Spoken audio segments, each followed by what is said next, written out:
Bapak dan Ibu yang terkasih dalam Tuhan Yesus Kristus, selamat malam, Shalom. Apa kabar semuanya? Semoga Bapak dan Ibu selalu dalam keadaan baik, selalu dalam keadaan sehat, berbahagia dan bergembira bersama dengan keluarga. Dan semoga damai sejahtera dari Tuhan selalu ada pada kita semua. Bapak dan Ibu yang terkasih dalam Tuhan Yesus Kristus, sebagaimana sudah disusun bahwa kita akan menyelenggarakan pemahaman Alkitab pada Jumat kedua dan Jumat keempat, maka pada hari ini kami akan mengajak Bapak dan Ibu untuk kita ber-PA bersama-sama. Dan saat ini Bapak Pendeta Junarso Kartikohadi yang akan memimpin dan saya akan mendampingi, serta Ananda Dinda nanti yang akan mengiringi nyanyian-nyanyian yang akan kita nyanyikan bersama-sama. Dan baiklah, untuk mengawali pemahaman Alkitab keluarga pada saat ini, kita akan menyanyikan lagu apa Pak Jun? KJ 222 bagian B. Bait yang pertama dan yang keempat. Agungkan kuasa namanya. Ya.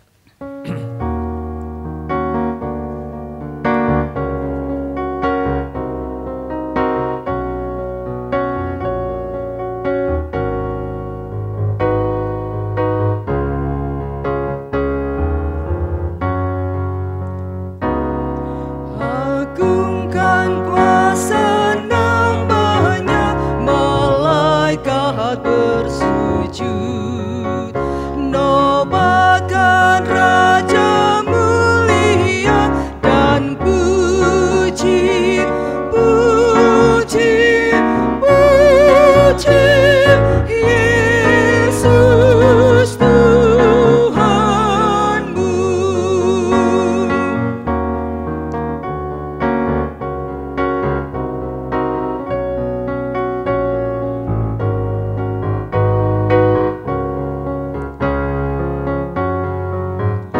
Jemaat yang tak melupakan derita penebus,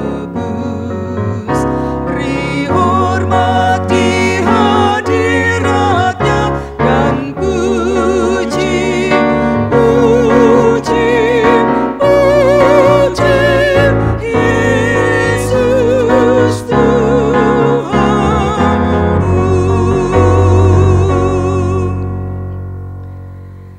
Baiklah, kita akan melaksanakan doa pembukaan untuk nanti kita akan mengawali pada pengantar firman Tuhan. Mari kita berdoa. Bapa kami yang di surga, puji dan syukur kami naikkan kehadirat-Mu karena pada saat ini Engkau telah memperkenankan kami untuk kami merenungkan firman Tuhan, segala kebaikan Tuhan dalam kehidupan kami. Dan biarlah pada saat ini kami beserta dengan seluruh jemaat GKJ Condong Catur dari rumah masing-masing merasakan segala kebaikan Tuhan melalui perenungan firman Tuhan yang nanti akan disampaikan oleh Bapak Pendeta Junarso Kartikohadi. Dan biarlah firman Tuhan ini akan benar-benar menjadi pegangan dalam kehidupan kami. Berkatilah kami ya Tuhan, dan mampukanlah kami untuk kami memahami segala kehendak Tuhan. Dalam nama Yesus kami berdoa. Amin. Selanjutnya kita akan menyanyikan lagu kembali dari Kidung Jemaat 53, bait 1 dan 2. Tuhan Allah telah berfirman. Mari kita akan nyanyikan bersama, Bapak Ibu dari rumah. Kami akan memandu dari sini.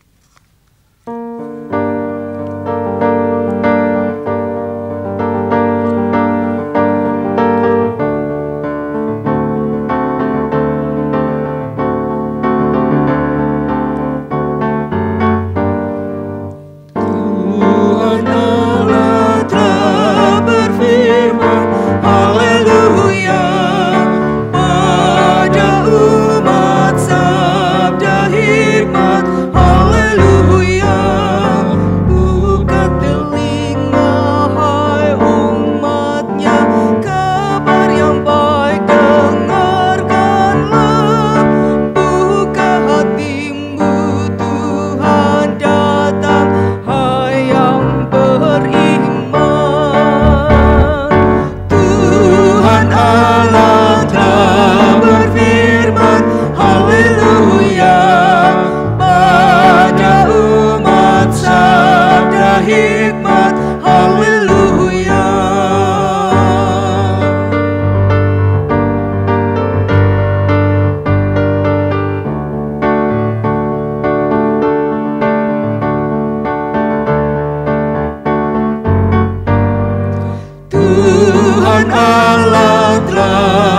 berfirman, haleluya.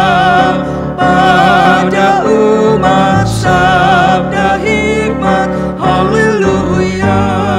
Barang siapa bertelinga, jangan menutup hatinya. Yang mau belajar, hai dengarlah firman yang bakal. Tuhan Allah telah berfirman, haleluya. Pada umat sabda hikmat, haleluya. Baik, selanjutnya waktu sepenuhnya saya serahkan kepada Bapak Junarso untuk menyampaikan firman Tuhan. Terima kasih Bu In, Bapak Ibu dan adik-adik sekalian. Kita akan membuka Alkitab kita dan kita akan membaca dari Matius 13 ayatnya yang pertama sampai dengan 23. Kita akan membaca secara bergantian.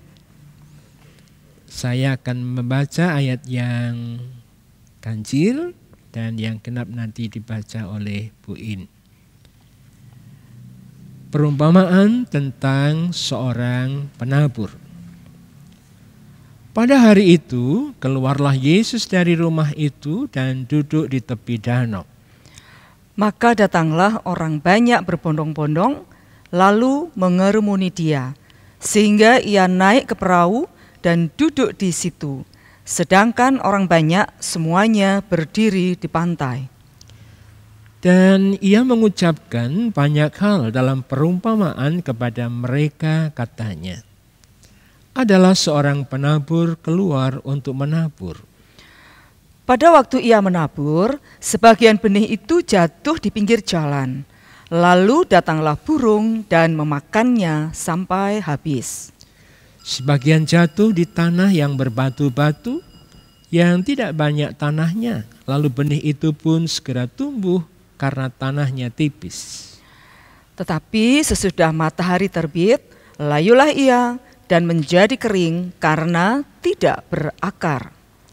Sebagian lagi jatuh di tengah semak duri, lalu makin besarlah semak itu dan menghimpitnya sampai mati. Dan sebagian jatuh di tanah yang baik, lalu berbuah. Ada yang 100 kali lipat, ada yang 60 kali lipat, ada yang 30 kali lipat. Siapa bertelinga, hendaklah ia mendengar. Maka datanglah murid-muridnya dan bertanya kepadanya, mengapa engkau berkata-kata kepada mereka dalam perumpamaan? Jawab Yesus, kepadamu diberi karunia untuk mengetahui rahasia kerajaan surga, tetapi kepada mereka tidak. Karena siapa yang mempunyai, kepadanya akan diberi, sehingga ia berkelimpahan. Tetapi siapa yang tidak mempunyai, apapun juga yang ada padanya akan diambil daripadanya. Itulah sebabnya aku berkata-kata dalam perumpamaan kepada mereka. Karena sekalipun melihat, mereka tidak melihat. Dan sekalipun mendengar, mereka tidak mendengar dan tidak mengerti. Maka pada mereka genaplah nubuat Yesaya yang berbunyi, kamu akan mendengar dan mendengar, namun tidak mengerti. Kamu akan melihat dan melihat, namun tidak menanggap. Sebab hati bangsa ini telah menebal dan telinganya berat mendengar dan matanya melekat tertutup supaya jangan mereka melihat dengan matanya dan mendengar dengan telinganya dan mengerti dengan hatinya, lalu berbalik sehingga aku menyembuhkan mereka. Tetapi berbahagialah matamu karena melihat dan telingamu karena mendengar. Sebab aku berkata kepadamu, Sesungguhnya banyak nabi dan orang benar ingin melihat apa yang kamu lihat, tetapi tidak melihatnya, dan ingin mendengar apa yang kamu dengar, tetapi tidak mendengarnya. Karena itu, dengarlah arti perumpamaan penabur itu. Kepada setiap orang yang mendengar firman tentang kerajaan sorga, tetapi tidak mengertinya, datanglah si jahat dan merampas yang ditaburkan dalam hati orang itu. Itulah benih yang ditaburkan di pinggir jalan. Benih yang ditaburkan di tanah yang berbatu-batu ialah orang yang mendengar firman itu dan segera menerimanya dengan gembira. Tetapi ia tidak berakar dan tahan sebentar saja.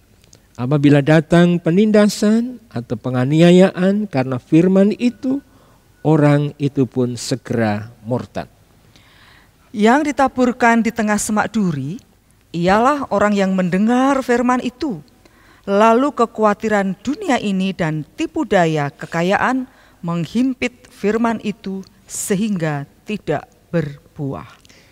Yang ditaburkan di tanah yang baik ialah orang yang mendengar firman itu dan mengerti, dan karena itu ia berbuah. Ada yang 100 kali lipat, ada yang 60 kali lipat, ada yang 30 kali lipat. Demikian bacaan kita dari Matius 13 ayatnya yang pertama sampai dengan 23. Bapak Ibu, anak-anakku yang dikasihi Tuhan, kalau tadi kita sudah mendengar cerita yang dibawakan oleh ibu guru dari sekolah minggu menceritakan tentang Matius 13 ini, demikian juga Bapak Pendeta Risang telah mengupas Matius 13 ini. Dan saat ini di dalam PA pun juga dikupas ini. Berarti apa yang sudah kita dapatkan kita mantapkan lagi melalui pemahaman Alkitab ini. Setiap orang yang menanam tentunya berharap bahwa tanamannya itu akan tumbuh dan kemudian berbuah dengan lebat. Satu kebahagiaan yang luar biasa bagi yang menanam. Saat mengetahui benih yang ditanam itu tumbuh lalu dalam proses menyaksikan tanamannya berbuah. Hal itu tentunya tidak bisa lepas dari tanah yang subur menjadi prasyarat benih bisa tumbuh bahkan berbuah dengan baik. Agar tanah menjadi subur harus ada upaya yang dilakukan. Dan salah satunya memperhatikan komposisi tanah dan pupuk yang harus seimbang agar medianya subur dan siap untuk ditanam. Yesus mengajar dengan jelas, apabila benih gagal dalam diri kita, maka kita tidak akan mampu bertahan ketika menghadapi kesulitan. Tanah yang baik atau yang subur adalah orang yang mendengar dan menyambut firman itu lalu berbuah. Perumpamaan ini menunjukkan bahwa kita dapat memupuk hati kita sehingga kita akan siap menerima benih, yaitu sabda Allah itu, dan memahaminya. Dengan demikian dapat berbuah dalam kehidupan sehari-hari. Demikian juga hati kita mau terbuka dan diubahkan menjadi tanah yang subur sehingga dapat menerima benih sabda. Harapannya sabda itu dapat berakar, tumbuh dan berbuah dalam setiap tindakan hidup kita. Bukan tanpa tantangan benih itu dapat tumbuh, berakar dan berbuah. Namun jika medianya sudah baik, maka semua itu tidak akan menjadi penghalang. Bapak, Ibu, saudara dan anak-anakku sekalian, Bacaan Injil ini menggambarkan sebuah suasana pengajaran yang terlihat santai, yang ada di tengah alam. Saat Yesus ada di tepi danau. Lalu banyak orang datang mengerumuninya, sehingga ia harus naik perahu dan kemudian mengajar mereka. Perumpamaan yang diberikan Yesus menyatakan bahwa ada rupa-rupa tanah yang bisa dipakai sebagai media untuk tumbuhnya tanaman. Tempat itu disebutkan oleh Yesus di pinggir jalan, tanah yang berbatu, semak duri, dan tanah yang subur. Masing-masing bisa menjadi sarana tanaman bisa tumbuh dan berbuah. Perumpamaan ini menarik karena Yesus langsung menjelaskan makna yang terkandung di dalamnya. Yesus sendiri bertindak sebagai penabur karena dialah yang mewartakan sabda Allah. Sabda Allah adalah benih yang ditabur dan lahan adalah hati manusia yang menerima sabda itu. Ada 4 tipe manusia yang menerima sabda. Yang pertama, manusia yang memiliki hati seperti benih yang ditabur di pinggir jalan. Dan ini menggambarkan orang yang mendengarkan firman Tuhan tetapi tidak memahaminya. Benih firman Tuhan itu segera saja diambil oleh jahat yang merampasnya dari orang itu. Dan tak ada yang tersisa. Yang kedua, hati manusia yang memiliki hati seperti benih yang jatuh ke tengah semak duri. Mempresentasikan orang-orang yang mendengar firman tetapi dikalahkan oleh kekhawatiran dunia dan tipu daya kekayaan. 2 hal ini menghampiri firman yang ditaburkan sehingga kerdil dan tidak berbuah. Karena manusia dikuasai oleh kekhawatiran dan juga oleh kekayaan. Yang ketiga adalah manusia yang memiliki hati seperti benih yang jatuh di tanah yang berbatu-batu. Lebih tepatnya di batu yang dilapisi tanah tipis. Mengindikasikan orang-orang yang dengan gembira menerima firman Tuhan, tetapi tidak berakar dalam. Begitu mengalami penindasan atau penganiayaan, orang itu murtad dan kemudian kehilangan imannya. Yang keempat adalah manusia yang memiliki hati seperti benih yang tertabur di tanah yang baik dan subur.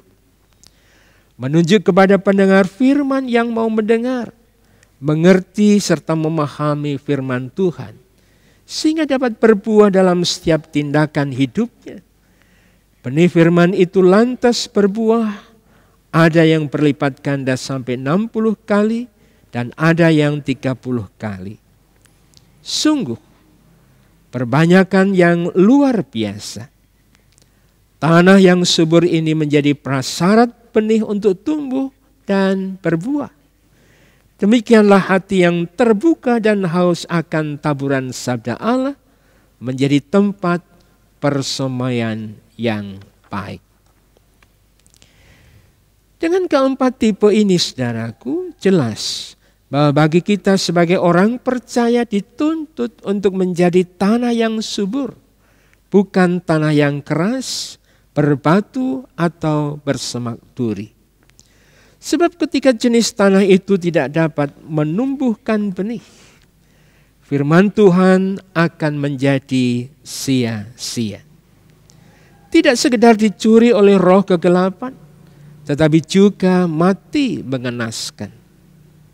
Memang tidak mudah menjadi tanah yang subur, sebab tanah itu harus diupayakan.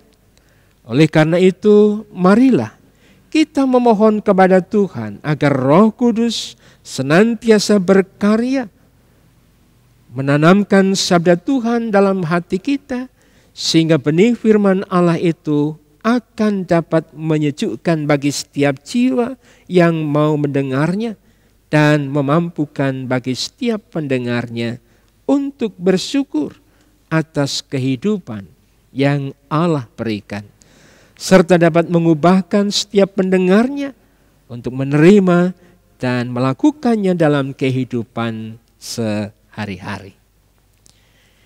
Inilah yang dapat kami kupas dari Matius pasal yang ke-13 ayatnya yang pertama sampai dengan 23. Dan mungkin Bapak atau Ibu nanti dalam diskusi di rumah bisa menambahkan keterangan ini untuk diperjelas kembali. Dan kemudian sebagai bahan untuk diskusi, untuk bisa dipercakapkan dalam kehidupan Bapak, Ibu, Saudara dan juga anak-anak sekalian, saya menawarkan ada 4 hal yang perlu didiskusikan. Yang pertama, bagaimana buah dari firman Tuhan yang kita dengar itu dalam kehidupan sehari-hari. Apakah benih firman itu bisa tumbuh dan berbuah berlipat ganda? Yang kedua, bagaimanakah kita dapat membuat hati kita ini menjadi tanah yang subur, sehingga kita tidak hanya menjadi pendengar, namun menjadi pelaku firman. Yang ketiga, apakah yang menjadi kendala dan tantangan kita menjadikan hati kita itu tanah yang subur. Dan yang keempat, apa yang menjadi penyebab firman Tuhan yang kita tabur tidak tumbuh dalam diri seseorang yang mendengarnya.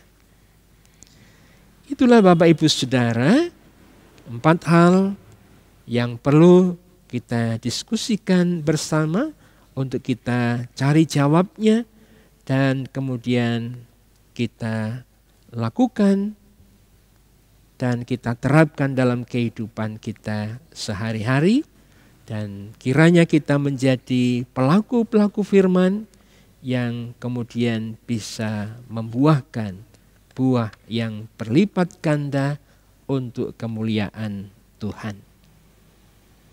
Amin. Demikian Bu In yang bisa kami sampaikan, maka saat ini saya kembalikan kepada Bu In untuk menutup acara saat ini. Nanti saya.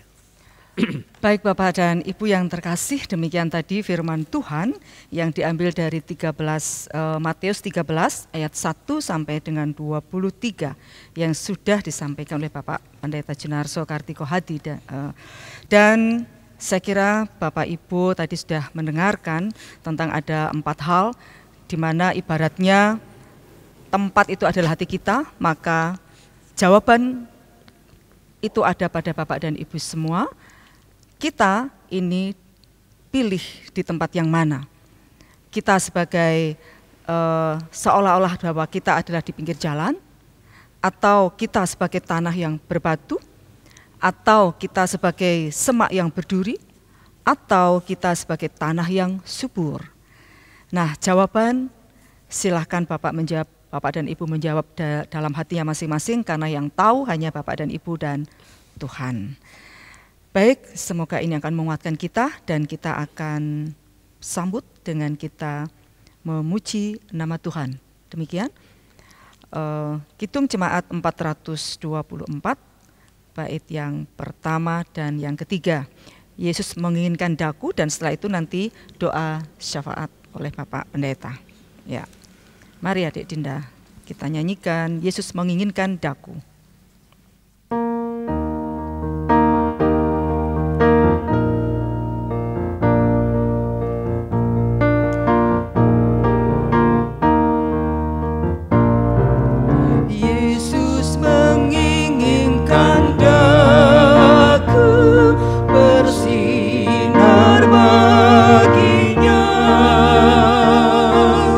Dimanapun ku berada,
pemahaman Alkitab saat ini kita akhiri di dalam doa.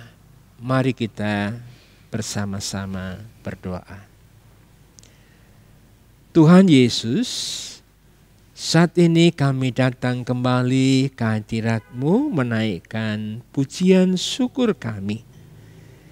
Karena kami, keluarga kami masing-masing telah Tuhan berkati, sehingga kami dimampukan untuk bisa bersama-sama memahami sebagian firman-Mu melalui Matius pasalnya yang ke-13 ini. Kiranya apa yang boleh kami dengar, baik itu melalui pemahaman Alkitab ini, melalui cerita dari Ibu Guru Sekolah Minggu, dan juga khotbah Bapak Pendeta Risan, kami dimampukan untuk bisa memberlakukan firman Tuhan ini, sehingga kami tidak hanya menjadi pendengar saja, namun bisa menjadi pelaku firman, sehingga apa yang kami lakukan benar-benar dapat membuahkan kebaikan yang kesemuanya tertuju untuk kemuliaan nama Allah. Karena itu Bapa, ubahkanlah hati kami menjadi tanah yang subur, sehingga benih-benih firman Tuhan yang Tuhan taburkan setiap minggunya senantiasa dapat bertumbuh dan kemudian berbuah, dan kami nampakkan di dalam kehidupan kami sehari-hari, di mana kami senantiasa dapat menyinarkan kasih Kristus, sehingga dimanapun kami berada senantiasa dapat memberikan kesenangan bagi banyak orang. Demikian juga kami dapat menolong orang lain, dan kemudian dalam kehidupan kami dapat meniru Tuhan Yesus. Sehingga dengan demikian kehendak Yesuslah yang senantiasa ada, kehendak Yesuslah yang senantiasa terpancar dalam kehidupan kami hari lepas hari. Karena itu Tuhan, kami menyerahkan seutuhnya kehidupan keluarga kami masing-masing dengan segenap pergumulannya ke dalam pimpinan dan penyertaan Tuhan. Dalam Kristus Yesus Tuhan kami naikkan doa kami ini. Amin. Amin. Bapak dan Ibu yang terkasih dalam Tuhan Yesus Kristus, dengan ditutupnya doa penutup ini, berarti selesailah sudah pemahaman Alkitab pada hari ini. Semoga apa yang tadi sudah kita pelajari bersama-sama, kita dengarkan bersama-sama, akan menjadikan pegangan dalam kehidupan kita, sehingga kita akan menjadi tempat bagi benih-benih yang berbuah baik. Terima kasih, Tuhan memberkati.